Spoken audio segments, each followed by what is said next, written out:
윤석열 검찰 정권이라고 생각합니까? 할 게 많은데 다 말씀을 드려야 될 것 같습니다. 주진우 의원, 존경하는 주진우 의원님께서 그 6억을 쌓아두면 어떤 기분이야? 라고 페이스북에 먼저 쓰셨고 그 밑에 연도 다 지우고 한두 달 사이에 다 썼다고 라고 말씀하셨습니다. 해당 부분을 보면 국민들께서는 현금 6억을 쌓아뒀다라고 보지 않겠습니까? 그것이 결국에는 조작된 프레임으로 후보자를 현금 6억을 장롱에 쌓아놓은 사람이다라고 매도하기 시작했고 결국 그 프레임이 지금까지 유효하다. 그런 부분들을 청문회 과정 중에서 모두 해소되었다고 이야기하는데 아직까지 6억을 말씀하시고 있고 아직까지 그 프레임으로 후보자를 매도하고 매장시키려고 하는 모습들은 저는 굉장히 유감스럽다는 말씀을 먼저 드립니다. 본인이 써놓으셨지 않습니까? 현금 6억을 쌓아두면 어떤 기분이야? 이게 정치 풍자하고 해악이다. 정치는 국민들의 삶을 결정하는 최후의 보루입니다. 정치를 하면서 장난을 치면 안 되는 거죠. 그런 방식으로 후보자를 비난해서 국민들로 하여금 신뢰를 떨어뜨리려고 하고자 하는 행위는 반드시 책임을 물어야 된다고 생각을 합니다. 그리고 본인은 다 나눠서 일정을 적어놨기 때문에 문제없다. 제가 방금 검색해가지고 장롱 속 6억을 네이버에 검색하니까요. 바로 뜹니다. 지금 올려주세요. 유튜브에 주진우의 이슈 해설 장롱 속 현금 6억 총리 후보자 물음표. 네. 국민들께서 보시면 됩니다. 누가 장난을 치고 있는 건지. 누가 이 문제를 검사들이 조작을 위해서 프레임을 먼저 씌워놓고 작업을 쳐서 그 사람의 문제가 나올 때까지 파고 파는 특수통 검사들의 나쁜 장난질을 누가 하고 있는가? 저는 국민들께서 판단해 줄 거라고 봅니다. 한번 보십시오. 본인은 아니라고 뭐 달달이 이렇게 했다라고 증명을 하는데 맞습니다. 이건 명예훼손입니다. 이거는 외부에서 얘기한 거 아닙니까? 지금 말씀하신 것과는 전혀 다릅니다. 밖에서 얘기하는 거는 충분히 명예훼손에 있고 면책특권에 해당하지 않습니다. 이렇게 이야기를 해놓고 본인은 이런 얘기를 한 적이 없다. 그리고 이 유튜브뿐만 아니고 다른 유튜버들도 이미 총리가 6억을 쌓아놓고 썼다라고 이야기하는 분도 많습니다. 기정사실화돼서 사실관계가 전혀 왜곡돼서 나갔죠.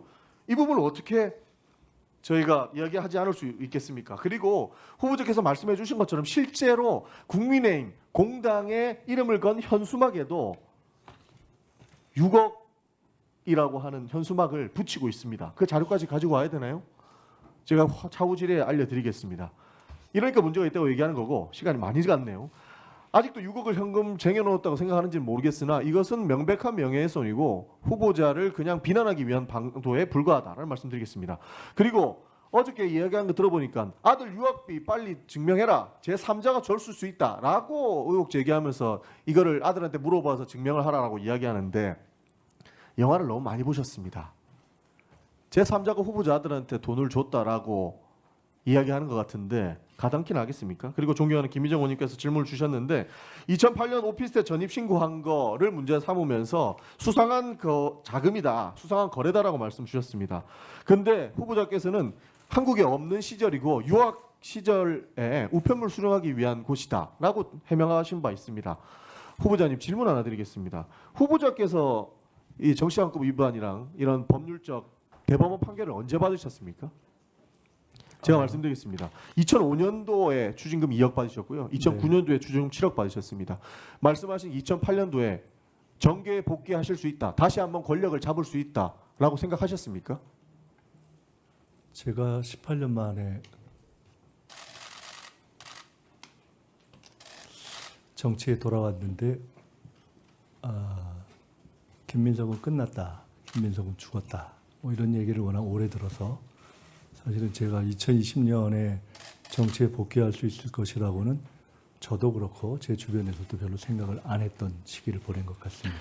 후보자도 그렇고 가족도 끝났고 이제는 정치에서 멀리 떠나갈 수밖에 없는 그런 상황이 됐습니다. 모두가 그렇게 평가했고 이 자리에 계신 많은 분들도 그렇게 평가했고 폄하했습니다.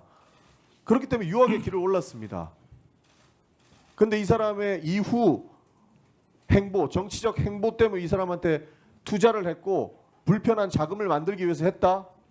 영화를 보셔도 너무 나쁜 영화만 많이 보신 것 아닌가 싶은 겁니다.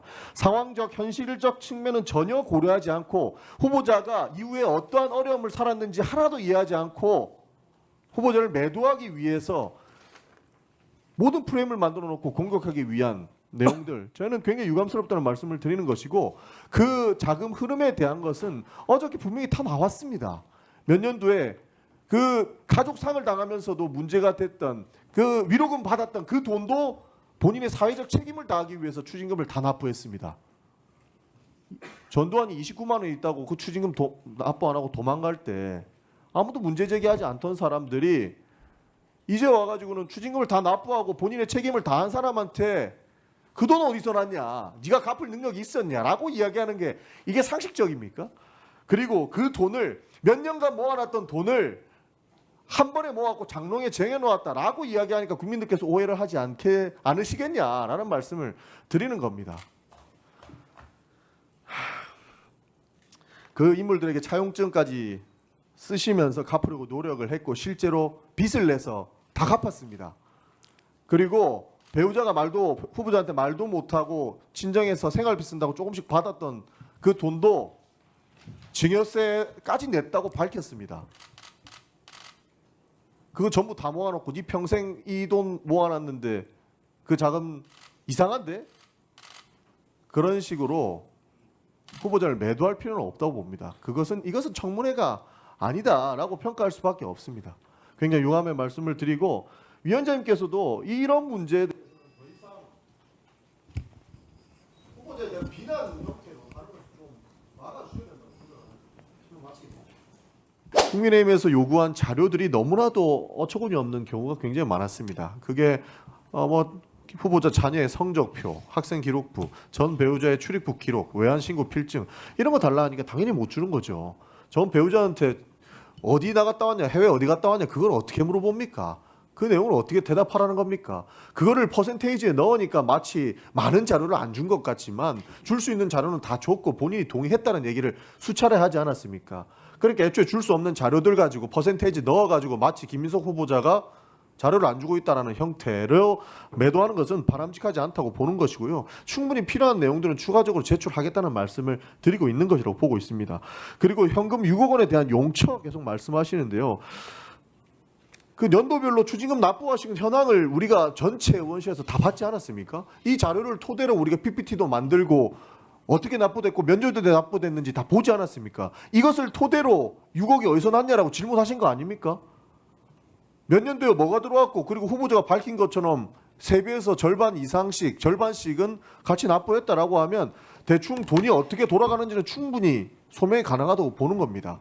그리고 그 수익에 대해서는 이미 상당했던 그 조의금, 그리고 출판기념회에서 받았던 그 비용들로 충당했다고 이야기를 했습니다. 근데 무슨 더 현금이니까 더 다른 소명이 필요하다. 현금이니까 어떤 자료를 소명하는 겁니까 도대체? 그거부터 이해할 수가 없다. 이미 숨기려고 해도 숨길 수 없는 자료를 가지고 숨기려고 한다라고 비판하는 것은 맞지 않다라고 말씀을 드리는 것이고, 정치적인 말씀을 하시니까 저도 말씀을 드리고 싶은 게 뭐냐면, 지속적이고 반복적이고 현금 6억이라고 이야기를 하면서 국민들에게 선입견을 주는 방식, 저는 바람직하지 않다고 봅니다. 기본적으로 페이스북 게시글도 11차례 쓰셨어요. 그리고 6억이라고 하는 것을 장롱 안에 넣어놨다라고 하는 부분들은 유튜브의 제목에도 박아놨고 썸네일에도 박아놨습니다. 그러니까 그거 제목에도 박아놨잖아요. 그 사람들이 보면 무슨 판단을 하겠습니까?